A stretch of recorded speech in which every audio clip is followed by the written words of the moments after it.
Good morning, student. This is a video lecture for class 10th. I am going to continue geography subject, chapter 1, resource and development. This is the last lecture of this chapter, lecture number 12.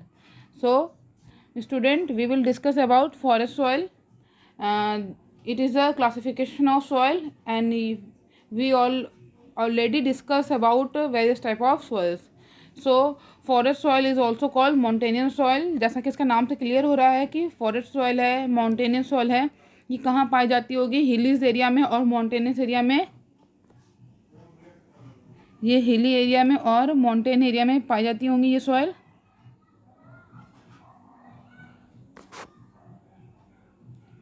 और soil texture varies according to the mountain environment.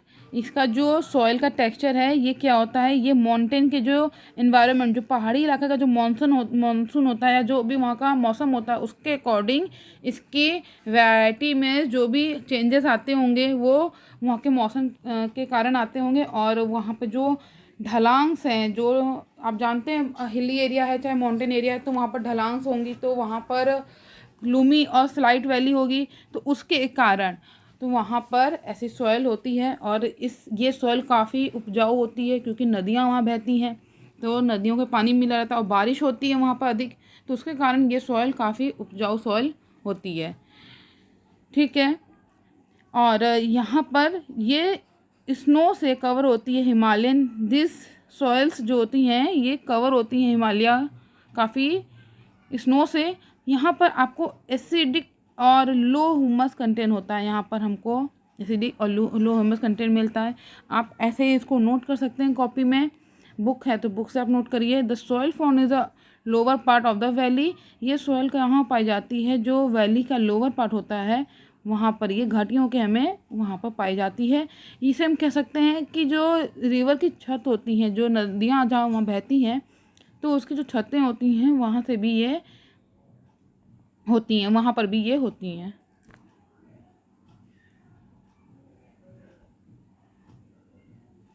Map में हम देख लेते हैं कि कहाँ पर होती हैं ये। मैप में आप देखेंगे, देखिए ये फॉरेस्ट सॉइल है, ये फॉरेस्ट सॉइल, ये फॉरेस्ट सॉइल मतलब माउंटेन सॉइल। ये हमारे जम्मू कश्मीर, उत्तराखंड, यहाँ जम्मू कश्मीर, उत्तराखंड और हिमाचल प्रदेश, ठीक है, सिक्किम और ये अरुणाचल प्रदेश का थोड़ा सा एरिया, यहाँ पर हमको फॉरेस्ट सॉइल दिखती हैं। ठीक है।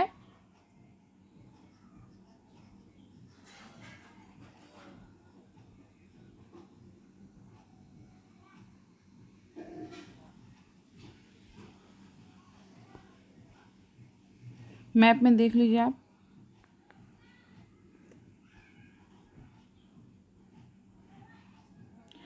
अब हम शुरू करेंगे soil erosion and soil conservation.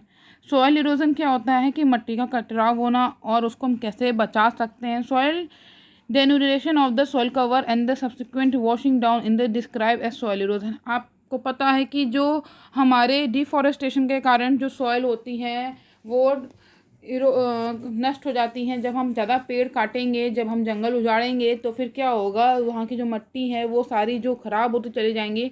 तो ये प्रोसेस क्या करता है, ये एक सॉइल इरोजन की तरफ हमको लेके जाता है, जिसके कारण हमारे जो पृथ्वी है वो डिसबैलेंस हो जाती है और वहाँ का मतलब कि नेचर में काफ़ी चेंजेस आते हैं।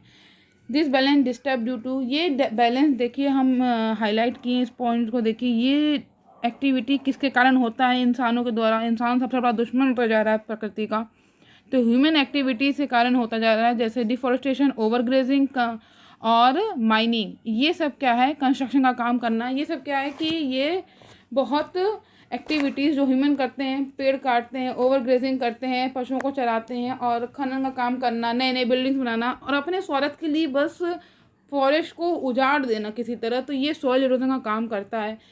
Wild nature forcing like wind, glacier, कभी कभार ये जो प्राकृतिक आपदा होती है उसके कारण भी होता है। कैसे प्राकृतिक आपदा? ये देखिए यहाँ पर आपको नेचर फॉरेस्ट जैसे कि ग्लेशियर और विंड और water lead to soil erosion, मतलब कि जब हवाएं तेज चलती हैं तो मिट्टी उड़ जाती है सॉइल उड़ने लग जाती हैं और जो पानी बह के आता है या जो चट्टानें सरक जाती हैं या ग्लेशियर पिघलने लगता है उसके कारण भी सॉइल इरोजन होती है।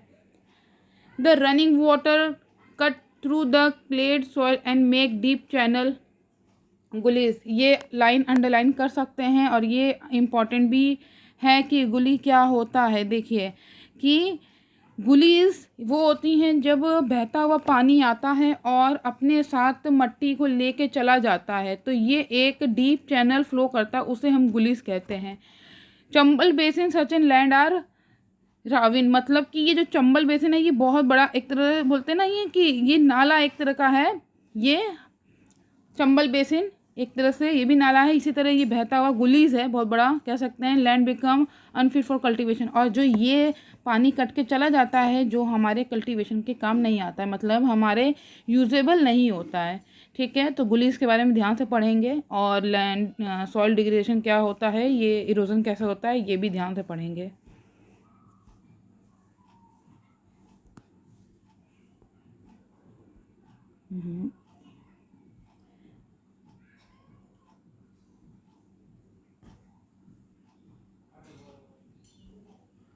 ये देखिए सॉइल इरोजन की इमेज है, यहाँ मट्टी का कटराव है, ये क्या है, सॉइल इरोजन है, आपके बुक में भी दिया है।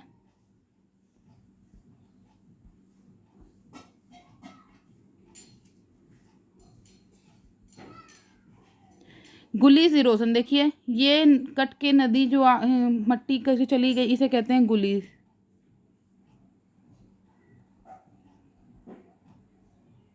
Sometimes water flow as sheet over large area down slopes in case of topsoil wash away and this is sheet erosion। अब देखिए बात करते हैं sheet erosion क्या होता है, ये पूछेगा कि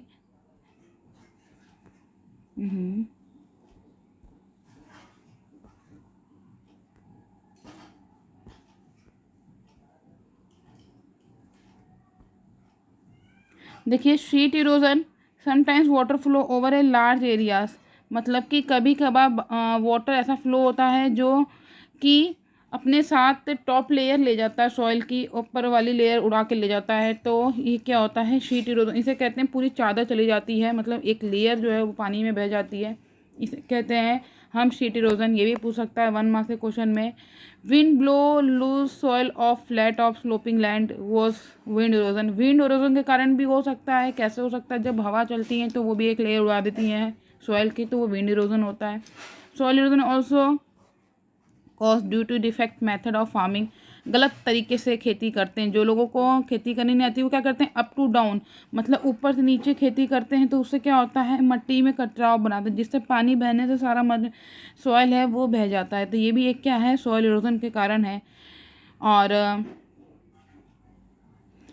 plogging along the counter line and decelerated the flow of water down the slope, this is called contour ploughing. इसे क्या कहते हैं, कॉन्टूर प्लॉगिंग कहते हैं। इसका मतलब कि हम जब गलत तरीके से खेती करते हैं या जो हल चलाते हैं गलत तरीके से, अगर ऊपर से नीचे हल चलाएंगे तो क्या होता है, मट्टी का कटराव होता है जिसके कारण उसमें भी सॉइल इरोजन होता है। ठीक है, step can be put on the slope make terraces, जिसके कारण क्या होता है कि एक कह सकते हैं कि जो ढलान से एक तरह का कटाव हो जाता है और ढलान के जरिए सारा जो है सॉइल बह जाता है। Western and central Himalaya have the develop terraces farming, एक होता है टेरेंस फार्मिंग की जो छतों पे, मतलब कि जो उस एरिया में जो सीढ़ीदार मतलब छत की खेती करते हैं, टेरेंस फार्मिंग चलता है, छतों में खेती करना होता है, उसे कहते हैं टेरेंस फार्मिंग, किसान लोग करते हैं। ये कहाँ चलता है, वेस्टर्न और सेंट्रल हिमालयाज एरिया में चलता है। इसमें large field can be divide into strips, जिसमें हम क्या करते हैं कि बहुत सारे एरिया में ना उसको हम स्ट्रिप वाइज डिवाइड करते हैं, मतलब स्ट्रिप माने पट्टियाँ कह सकते हैं। उसमें हम क्या करते हैं कि बीच बीच में घास उगा देते हैं और जो कि हवाओं को रोकती हैं, जो कि हवाओं को रोकती हैं। ठीक है, और break up the force of wind, जो हवाओं को रोकती हैं जिसके कारण वो स्ट्रिप क्रॉपिंग कहते हैं, बीच बीच में घास उगाने से रोकते हैं। कभी कभी प्लांटिंग है ट्री, अगर हम ट्री की भी कतार बना दें तो वो क्या होती हैं, वो भी रोकती हैं बारिश हवा जाने से, जिसके कारण मट्टी उड़ी न पाए। ये सब क्या है, एक तरह से रोकता है किसको, सॉइल इरोजन को। ठीक है।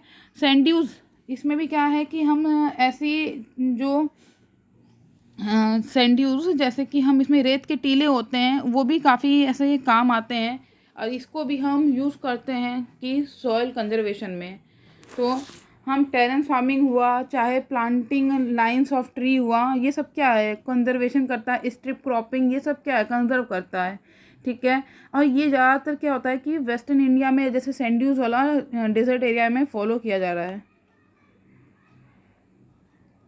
तो ये क्या है, इतना आप कर लीजिएगा, याद करिएगा, नोट करिएगा, सब समझ लीजिएगा और ये चैप्टर पूरा लर्न हो जाना चाहिए आपको।